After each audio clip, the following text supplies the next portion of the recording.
तो इस क्वेश्चन में कह रहा है कि A and B two identical vessels हैं। A contain 15 gram ethane at 1 atm pressure and 298 kelvin temperature. ठीक है। The vessel B contain 75 gram of gas X2 at same temperature and pressure. The vapour density of X2 is. तो ये question किसका है? ये Avogadro hypothesis पर है, क्योंकि आप जानते हो कि सेम टेम्परेचर एंड प्रेशर पर, और ये कह रहा है कि आइडेंटिकल वेसल्स हैं।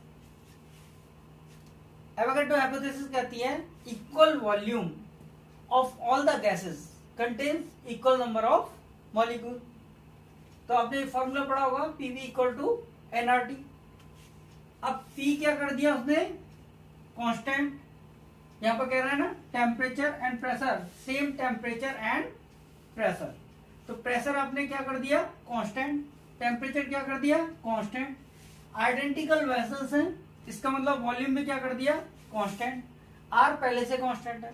अगर इन दोनों का मल्टीप्लाई इन तीनों के मल्टीप्लाई के बराबर है और ये दोनों चीज कांस्टेंट है, ये दोनों कांस्टेंट है, तो इसको तो कांस्टेंट होना पड़ेगा।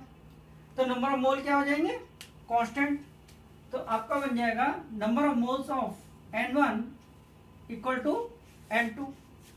नंबर ऑफ मोल का फॉर्मूला होता है मास अपॉन मोलर मास।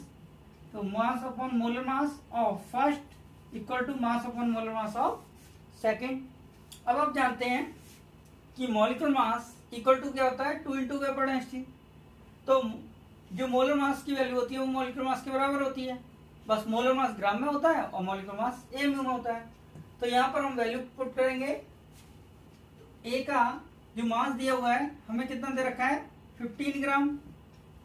बी का मास कितना दे रखा? मोलर मास कितना है? इथेन का मोलर मास आपका होता है 30 ग्राम।